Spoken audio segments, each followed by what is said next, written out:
Saludos y bendiciones en esta hermosa tarde para todos y todas los que están acá en el aula de clase y también los que nos ven a través de todos los medios por donde se transmiten estos audios y también el video que estamos grabando en esta hermosa tarde.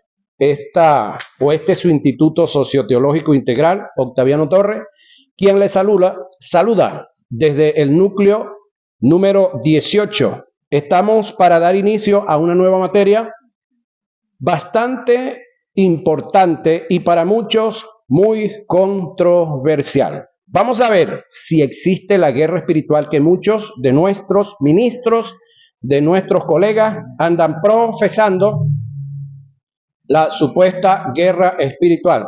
Jesús un día dijo, hágase la luz. ¿Sí? Ok. Vamos entonces de que se cumpla el dicho hágase la luz, a dar inicio a la clase de hoy.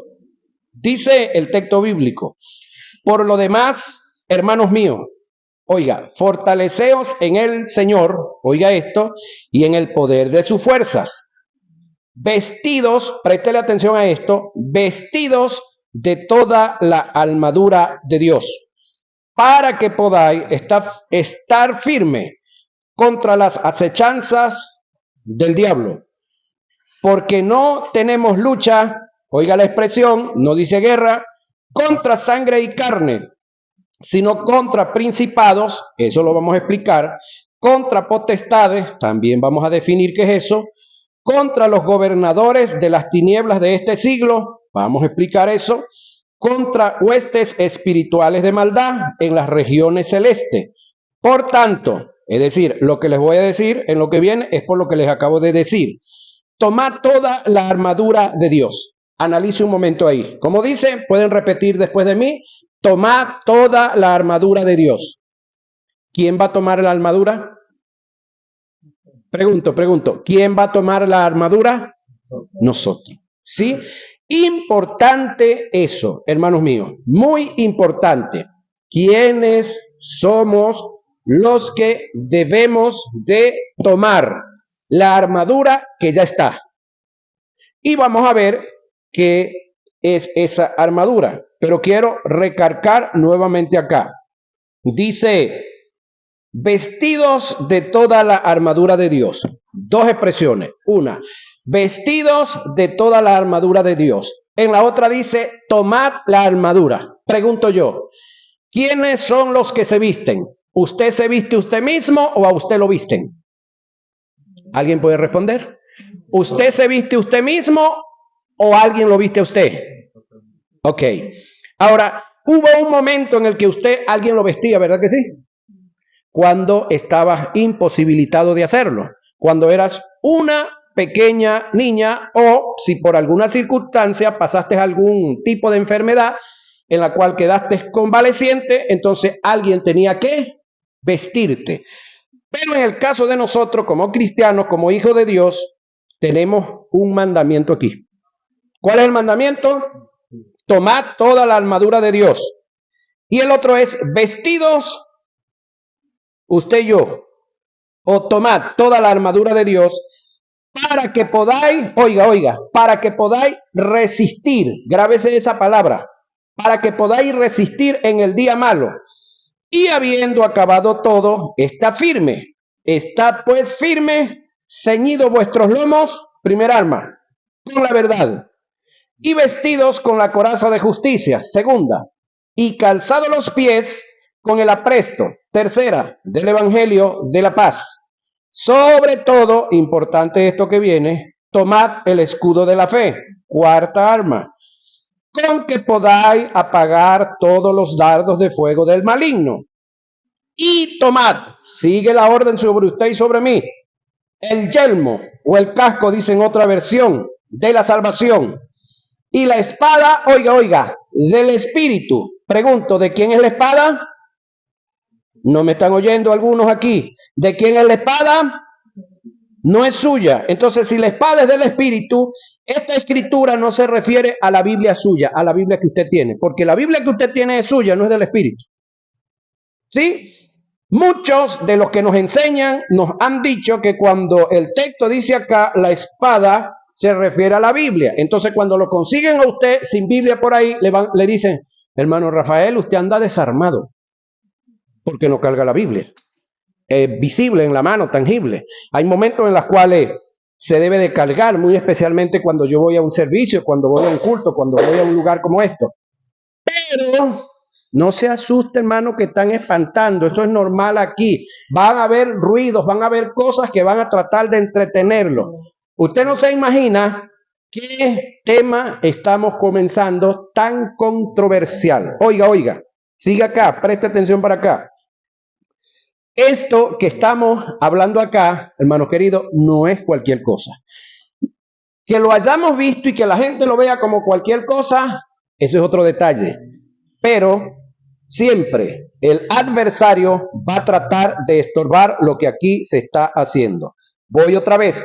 Tomad el escudo de la fe, con el que podáis apagar todos los dardos de fuego del maligno. Y tomad, otra vez, a usted se le da orden, el yelmo o el casco de la salvación.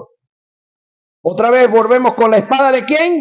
Del Espíritu, la espada del Espíritu. Vamos a aclarar qué es eso. Que es la palabra de Dios, pero no la Biblia que usted tiene ahí. Orando en todo tiempo, con toda oración y súplica en el Espíritu, y velando en ello con toda perseverancia y súplica por todos los santos. Efesios 6, 10.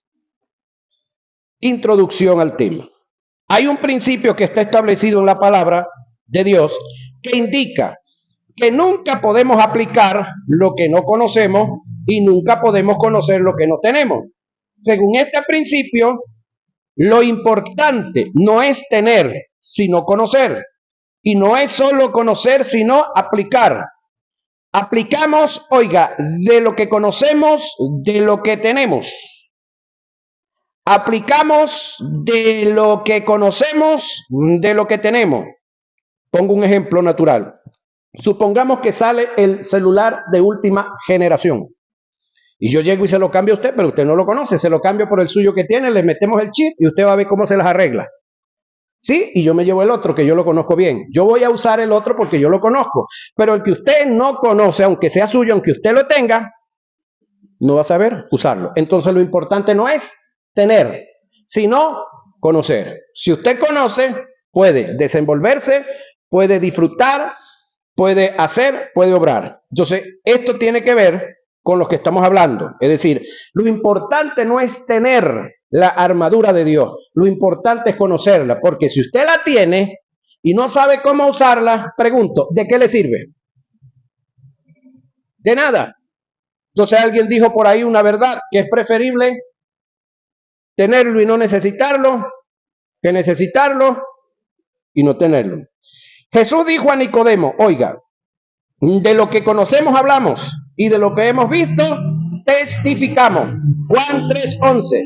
Según el pasaje, nunca podemos hablar lo que no conocemos y nunca podemos testificar lo que no sabemos. Pablo dijo, en parte conocemos y en parte profetizamos. Sí, eso es normal. Eso está en 1 Corintios 13:9. Según el pasaje, nunca podemos profetizar más de lo que conocemos por causa de que todas nuestras acciones están limitadas a un conocimiento, señoras y señores. Si no tenemos conocimiento, no vamos a poder desarrollar nada. Entonces, he ahí la necesidad de tener un conocimiento para poder con facilidad desarrollarnos y desarrollar lo que está en nuestro entorno. Una de las armas más eficaces que Satanás tiene en contra de la iglesia es, oiga, la ignorancia o el desconocimiento, la cual viene como producto de la falta de conocimiento. Me llama la atención cómo Isaías, profeta de Dios, expresa que un pueblo al cual pertenecía él cayó en cautiverio por no tener conocimiento. Eso está en Isaías 5:13. Ahora la pregunta es, ¿sería que ese pueblo de verdad no tenía conocimiento? Creo que nosotros en la primera guía estudiamos un poquitico sobre eso, que no es que ese pueblo no tenía conocimiento, sino que desecharon el conocimiento. Entonces, por haber desechado el conocimiento, inicialmente, por los responsables de ese pueblo, los sacerdotes, Dios les dijo a ellos que los desechaba del sacerdocio y que también se olvidaría de sus hijos. Ahora, de igual forma lo expresa el profeta Oseas. Un pueblo, por no conocer a Dios e ignorar sus leyes, tuvo como consecuencia esclavitud y destrucción. Jesús dijo, y conoceréis la verdad, y la verdad os hará. Pueden decirlo un poquito más fuerte para que sepan en el video que no estoy solo. Jesús dijo, conoceréis la verdad y la verdad os hará libres. Ajá, están mejorando. El conocimiento en toda su extensión, en una forma, oiga, precisa y concisa, forma parte de un principio para tener éxito y obtener logros en aquello que emprendamos. La falta de conocimiento es la madre de la ignorancia. La ignorancia es como un nido que habita en el corazón del hombre, en el cual se anida la religión, la tradición, el paradigma, la filosofía, la falsa doctrina. Un hombre en el cual habitan todos estos flagelos que acabo de expresar es víctima de la manipulación, oiga, la intimidación, el control, el engaño y la mentira. ¿Por falta de qué? Conocimiento. Y de repente sí lo tiene por falta de carácter para vivir el conocimiento que tiene. Porque sí tenemos gente que tiene conocimiento, pero no tienen carácter sobre sí mismo para manifestar y para vivir ese conocimiento que tienen. La variante de la iglesia en su forma de vivir es que no está caminando, oiga, en lo absoluto de Dios. El creyente está dando sus pasos en un sinnúmero de ideologías, paradigmas, estatutos internos, tradición, dogma, religión, falsa doctrina, principios de ocultismo, seudismo, catolicismo romano y pare usted de contar. Lamentablemente, parte de la iglesia evangélica se mueve en esto y lo voy a repetir. Oiga, oiga, oiga. Soy responsable de todo lo que estoy diciendo, pero no soy responsable de lo que usted piense por lo que oye de lo que yo le digo. La variante de la iglesia en su forma de vivir es que no está caminando, oiga, en lo absoluto de Dios. El creyente está dando sus pasos en un sinnúmero de, oiga, ideología, paradigma, estatutos internos, tradición, dogma, religión, falsa doctrina, principios de ocultismo, seudismo, catolicismo romano y pare usted de contar. Y todo esto ha traído como resultado la más grande fragmentación y desorganización en el cuerpo de Cristo, que es la iglesia. Solo el descubrir y caminar en lo absoluto de Dios nos llevará a ser como organismo una potencia mundial. Si la iglesia descubriera la verdad verdadera de Dios, lo que es absoluto en relación al conflicto que enfrenta en contra de las tinieblas, fuera en función, un cuerpo en núcleo, que pasaría a ser una potencia espiritual en el mundo, convirtiéndose, oiga, en una amenaza para las tinieblas. Mi pregunta es, ¿podrá un creyente confrontar y resistir al diablo, librar una batalla y lograr los objetivos cuando no conoce nada de lo que tiene que ver con el conflicto entre los dos reinos? La respuesta es muy clara y está a la vista. Es imposible. Debemos tomar en cuenta que todas las cosas en Dios operan bajo un sistema. Ahora, que viene siendo un conjunto de normas y principios que fueron establecidos, ya están establecidos, para que con el conocimiento y la aplicación de ellos o de los mismos se puedan alcanzar los objetivos. Conocer en una forma precisa y concisa todo lo que tenga que ver con el conflicto entre los dos reinos. Forma parte de un principio que es conocer para aplicar. Ahora, en el mundo espiritual, solamente, señoras y señores, existen dos reinos, no hay más.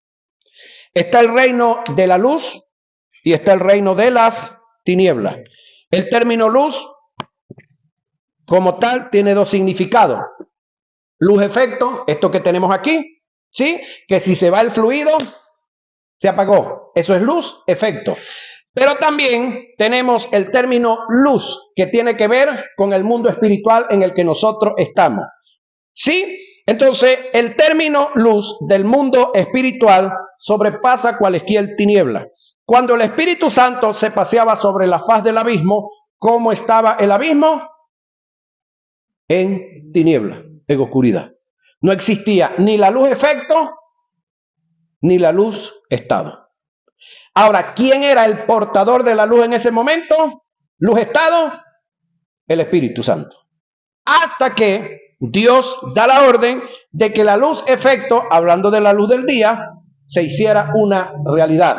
Después, con los años, pues llegó la luz efecto de esta otra, porque tenemos esta luz efecto y tenemos la luz del día también como luz efecto. Así como tenemos la palabra oscuridad o tiniebla, que también tiene que ver con estado y también tiene que ver con efecto. ¿Sí? Dentro de 2 horas, esta luz efecto que está allá afuera se va, porque detrás la viene empujando las tinieblas, efecto, la noche. ¿Sí? Ok, en el caso de nosotros, cuando llegamos a Cristo, ¿qué posición teníamos nosotros espiritualmente? Tinieblas.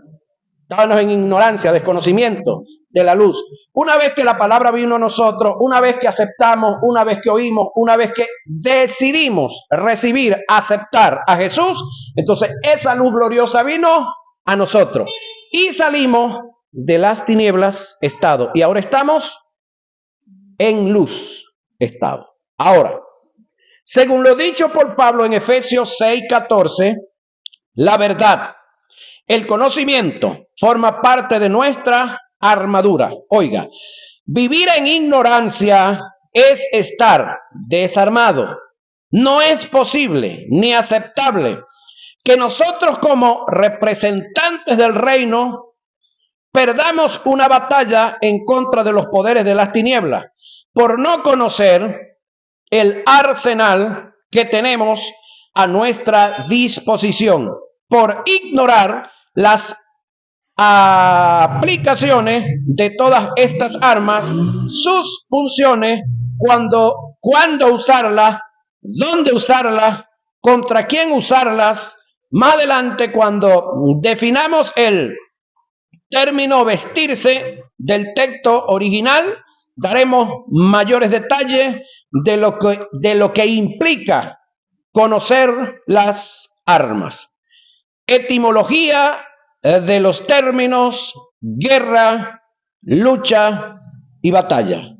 Recuérdense que ya pasamos por la etimología de las palabras, ¿sí? Cuando vimos códigos y reglas de interpretación, ya nosotros debemos de tener cierta claridad de lo que es y del valor que tiene conocer la etimología de los términos de las palabras. Les recuerdo un poquitico. El término amor, ¿sí? Tiene 3 significados. ¿Cuáles son esos 3 significados? Amor ágape, amor filí y amor eros. Si no conocemos los significados, entonces no vamos a saber cuándo es ágape, cuándo es filí y cuándo es eros. Entonces se cae en el error que están cayendo algunos cuando David dijo por allá, tu amor es mejor que el de las mujeres.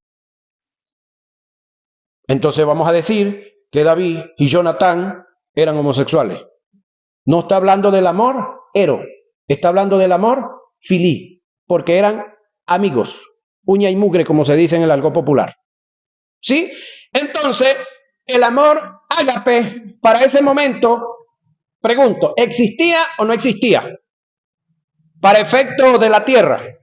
Ya el amor ágape para efectos del humano, de la raza humana, ya estaba, ya existía. Mientras me tomo un sorbito de agua, usted lo piensa. El amor ágape estaba sobre la tierra. ¿Se les olvidó? Cuando Jesús viene y dice, un nuevo mandamiento os traigo, y luego dice que os agapan los unos a los otros, ¿es nuevo o no es nuevo? El mandamiento que Jesús traía, ¿era nuevo o no era nuevo? Entonces, si era nuevo, no existía, era nuevo. ¿Estamos claros ahí? Entonces, ubiquémonos, ve. Vámonos a la etimología y el uso de los términos. Oiga, guerra, lucha, milicia y batalla. Préstele atención que de lo que usted entienda de aquí depende el resto de la guía para efecto suyo. ¿Sí? Que se le olvide, dijo un amigo mío, todo el resto de lo que ya he dicho y lo que le voy a decir, pero esto no. Si usted logra entender esto, usted va a dejar de comer tanta estupidez que se enseña de los púlpitos en cuanto al mundo espiritual. Oiga, guerra, del griego polemos, apréndaselo de memoria. El término guerra del griego es polemos, así como suena. Este término, oiga, nunca es utilizado en los textos originales para hacer referencia a un conflicto entre la iglesia y los poderes de las tinieblas. Su referencia es para hacer mención a la guerra, oiga, del punto secular. Mateo 24:6, Primera a Corintios 14:8, Hebreos 13:34, todos esos textos, por favor, los va a buscar y los va a leer en su casa. Cabe aclarar que el término guerra, ¿cómo es que se pronuncia en el griego el término guerra? A ver si lo recuerdan ya. Polemos. El término guerra también es utilizado para hacer referencia al conflicto final que librará Cristo y los ángeles. Apocalipsis 9:9, 12:17, 16:14 y 20:8. Pero para la iglesia el término guerra, que es polemo, no aparece. Reitero, el término guerra tiene que ver cuando usted agarra cualquier tipo de arma convencional, que un machete, un cuchillo, una hojilla, un palo, una piedra, una tijera, una pistola, un revólver, para agredir o para defenderse con otra persona, con otro ser humano. Entonces, ahí cabe la palabra guerra, cuando se están usando armas convencionales con personas naturales. ¿Se acuerdan las guerras que usted tiene con la suegra? Eso sí es guerra, yo. O con el marido, o con la esposa, con los hijos. No. Ahora, reitero otra vez, el término guerra tiene que ver con los conflictos entre seres humanos usando armas convencionales. Esa silla puede ser un arma. Usted le pone un sillazo por el lomo, por donde le caiga a una persona y lo malogra. Parte la silla y con la pata hace un cuchillo. ¿Sí? Entonces, el término guerra tiene que ver con el conflicto entre seres humanos y seres humanos. No tiene que ver el conflicto entre seres humanos y el mundo espiritual. Porque pregunto yo, ¿podrá usted vencer a un diablo, a un demonio con un cuchillo? ¿Con un machete? ¿Con una escopeta? Leí un libro que no sé, lo presté y no sé en qué manos quedó por ahí. El libro se titula... No, déjeme que me recuerde. Lo que me impactó es, el libro es una compilación o recopilación de 17 o 18 escritores a nivel mundial. Uno de los casos es que en África estaba un pastor, predicando en una zona, me imagino parecido a esto, un campo, donde había un árbol, como el mango ese que está ahí, donde espantaban. Un día el pastor se llegó hasta el sitio con un hacha y picó el árbol. Para un lado cayó el árbol, después que lo cortó, pero para el otro cayó el muerto también. Yo leí ese libro, sí, ya yo había leído esta guía y eso a mí me impactó. Ya va. El único que puede quitarnos la vida a nosotros es Dios, no el diablo. Pregunto yo, ¿quién mató a ese pastor? ¿Lo mató Dios o lo mató el diablo? ¿Están aquí? Voy otra vez, muchachas, préstenme atención, dejen el cuento. Óigame, hay un pastor en África donde espantaban, como suele suceder en algunos sitios, ¿sí? Gente que se ahorca o hacen pacto, hacen brujería, y estamos hablando de una zona campo donde usted pasa por ahí y lo espantan y el bendito camino esté por ahí, no hay por otro lado donde pasar. Entonces el pastor un día se fue con un hacha. Pregunto, ¿un hacha es un arma espiritual? Ajá, vaya captando, que es lo que le quiero dar. El hombre llegó y tumbó el árbol. Por un lado cayó el árbol y por el otro cayó el muerto. Eso a mí me impactó. Ya va, y yo comienzo a preguntarme, Señor, pero ya va. El único que tiene poder sobre la vida de la gente eres tú. Ya va. ¿Y cómo es que el diablo mata a un pastor?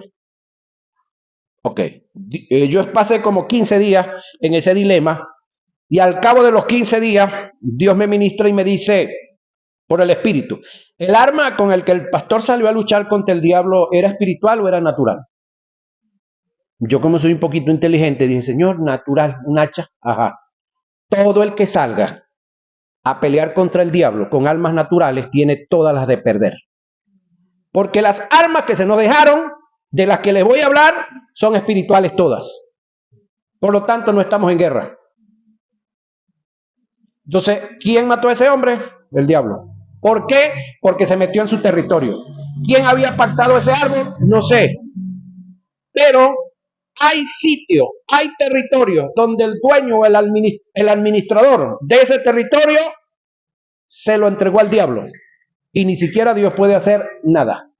Al menos que Dios escoja a alguien y le diga, vaya a tal sitio y haga tal cosa. Pero pelear contra el diablo, contra los demonios, no es con armas carnales. No es con un bate, no es con un cuchillo, no es con una escopeta. Óigame, no es con agua bendita, no es con aceite, no es con sal, no es con azufre, no es con pólvora. ¡Pum! El tiro que hacen aquellos, ¿no? Donde tú ibas antes, ¿no? No embuste. Ajá. Entonces, no tiene nada que ver con armas carnales. Y las armas carnales, es todo aquello que sea terrenal, natural, humano. Incluso pueden ser nuestros puños. ¿Sí? Ajá. Entonces, voy otra vez. Ese libro se llamaba Espíritus Territoriales.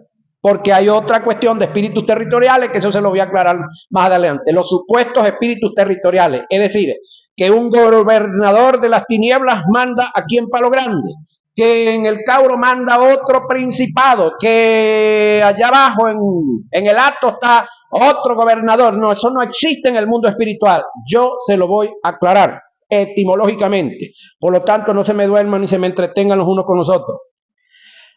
Estos últimos pasajes de Apocalipsis, incluyendo también 1 Corintios 14:8 y Hebreos 11:34, fueron mal traducidos, oiga para acá, en nuestras versiones, ya que el equivalente que emplearon fue batalla, en lugar de traducirlos como guerra del griego polemos.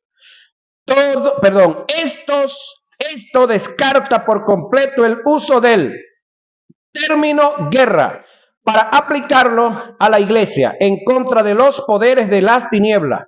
Cuando demos los conceptos de guerra, batalla y lucha, nos daremos cuenta que la iglesia no está enfrentando una guerra espiritual, ni se encuentra sumergida en ella. Sí, aunque muchos lo enseñan, por ignorancia.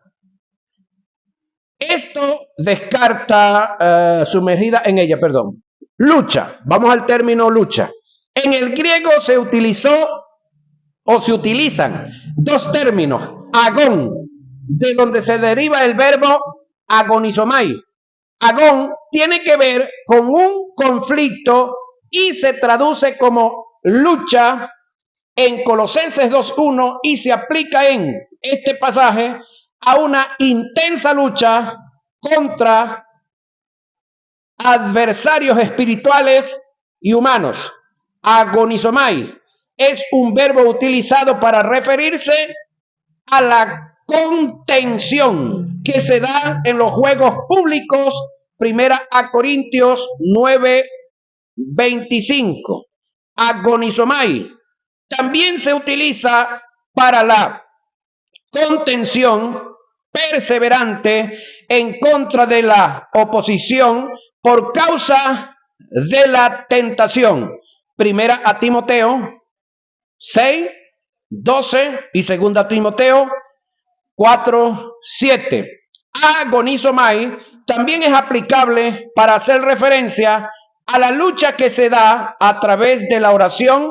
Colosenses 4:12 y Efesios 6:8.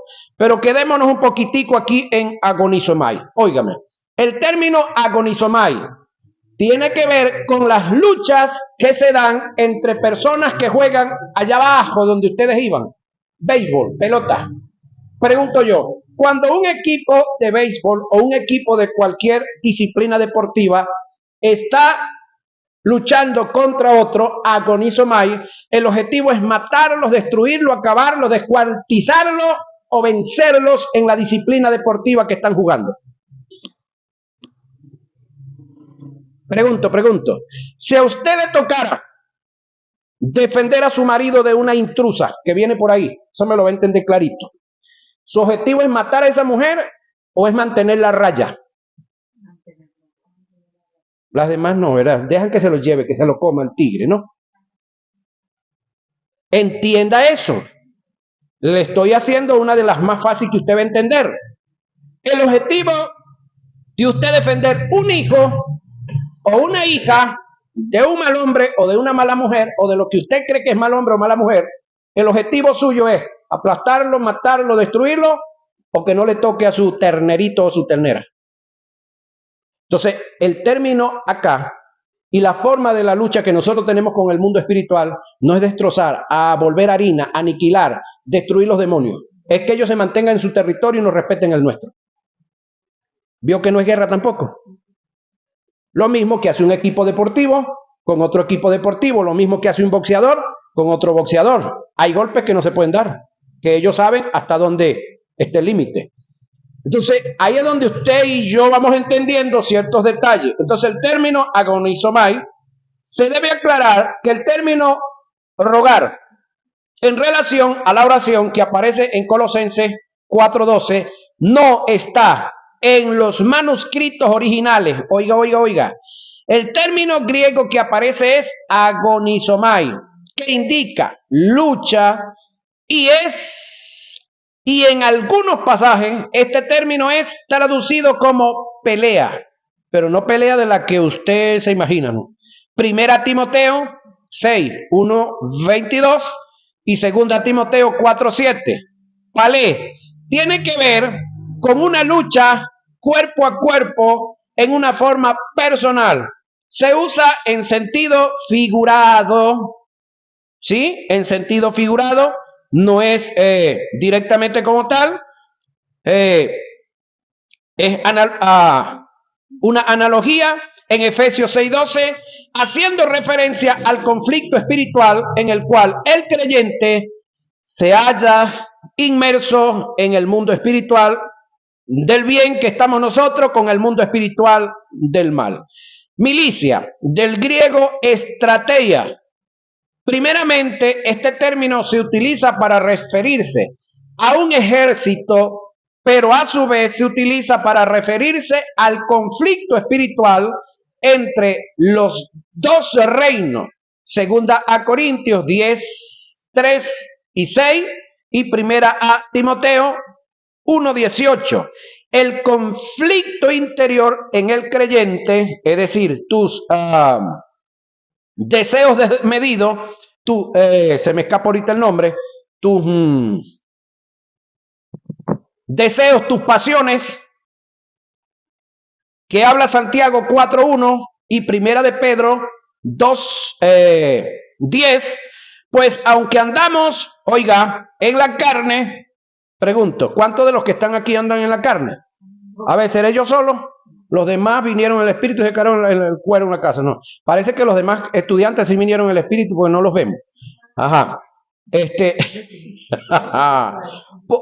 Pues, aunque andamos en la carne, la casita donde vivimos, no militamos según la carne, porque las armas de nuestras milicias, oiga lo que viene, no son carnales. El hacha que usó el hombre, ¿qué era? Ajá. Vuelvo a preguntar, ¿el hacha que usó el hombre para tumbar el árbol, qué era? ¿El aceite que usábamos antes para ungir las casas, qué era? Dígalo duro. Ajá. ¿El agua bendita que usábamos antes de estar aquí o que usaba el cura antes que nosotros estuviéramos aquí, qué era? ¿La sal qué es? Ah, ¿qué se fueron? Yo no sé cómo van a ser ustedes después de que conozcan todo esto. Las armas de nuestra milicia no son carnales, oiga, sino poderosas en Dios, oiga, para la destrucción de fortalezas. ¿Qué es eso, fortaleza? Lo vamos a averiguar también. Derribando a argumentos y toda altivez que se levanta en contra del conocimiento de Dios y llevando cautivo, oiga, todo pensamiento a la obediencia a Cristo y estando prontos para castigar toda desobediencia cuando vuestra obediencia sea perfecta. Ahora, vamos aquí otra vez. Poderosas en Dios para la destrucción de fortaleza. ¿Qué es una fortaleza de esa pared? Miren para allá la pared. ¿Esa pared tiene fortaleza? Sí, la columna. Usted pica la columna aquí abajo a todas y la despega de allá y la despega de aquí y la sopla.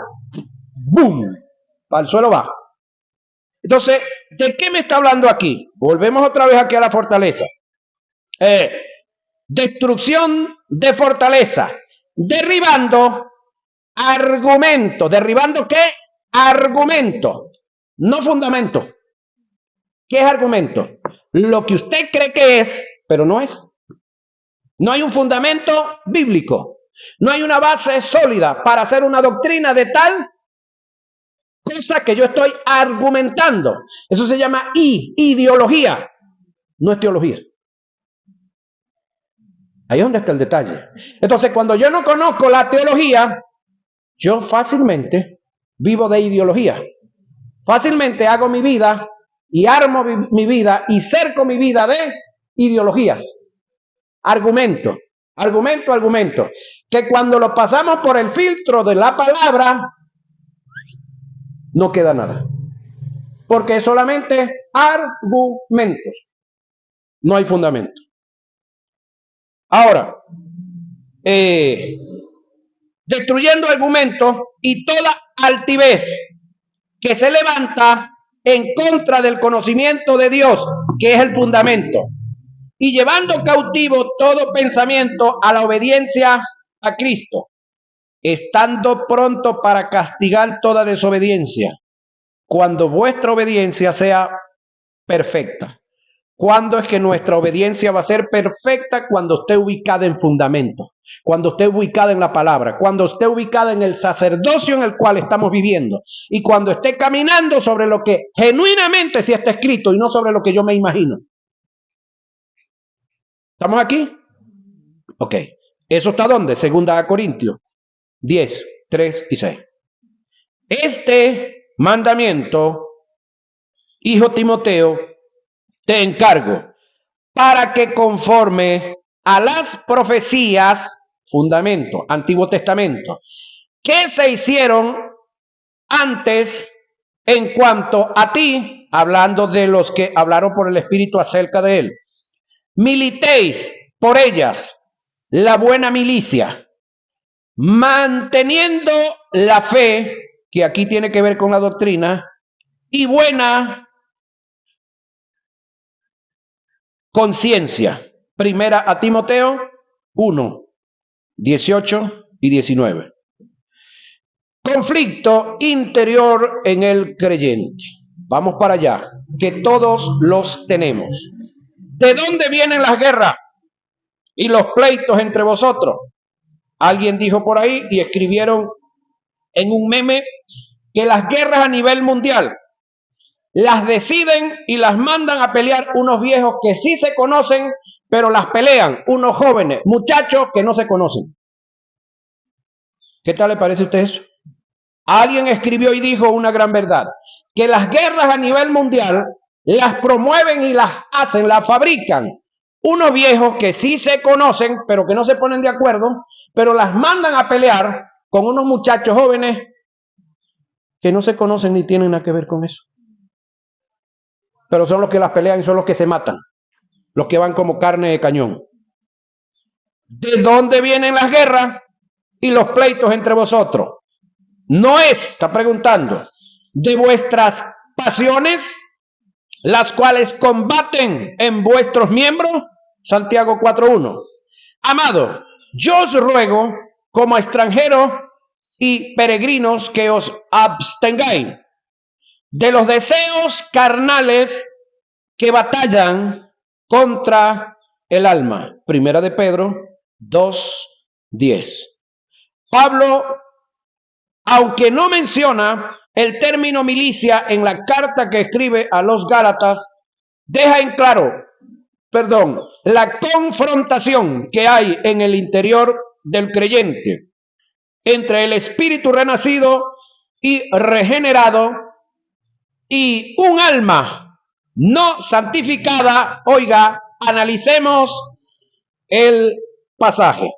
Digo pues, andad en el espíritu. Esto pregunto, ¿será un mandamiento o será una sugerencia? Digo pues, andad en el espíritu. ¿Es un mandamiento o es una sugerencia? ¿Lo captan, no? Digo pues, andad en el espíritu. No es si te parece, si querés hacerlo, no, es un mandamiento. Y no satisfagáis los deseos de la carne, porque el deseo de la carne es contra el espíritu y el del espíritu es contra la carne. Y estos se oponen entre sí para que no hagáis lo que quisiere. Gálatas 5:16 y 18. Entonces Pablo nos está mostrando acá, escúcheme, una batalla interna continua y permanente todo el tiempo. Pero Pablo nos da el mandamiento.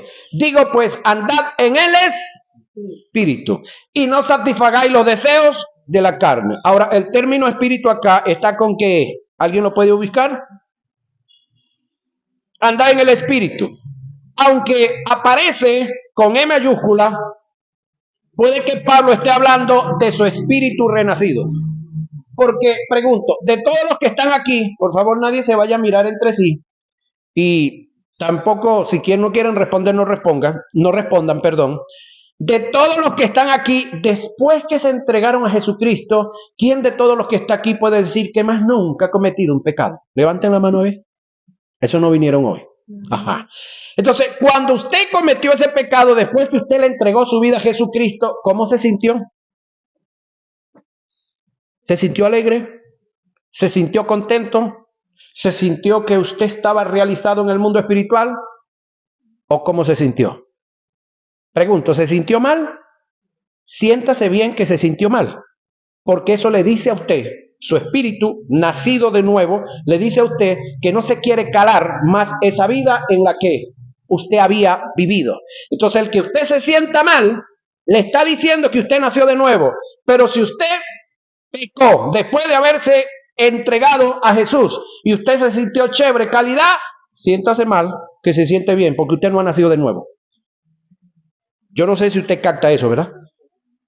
Los términos griegos utilizados en el contexto bíblico para hacer referencia al conflicto espiritual entre los dos reinos es lucha, del griego agón, y palé. También se utiliza milicia, del griego estrategia, batalla. Este término Pablo lo utilizó en concordancia con los otros términos que tienen que ver con el conflicto tales como agón, polemos y estrategia. ¿Sí? Orígenes del conflicto. Es el tema que vamos a desarrollar en nuestra próxima hora de clase, señoras y señores.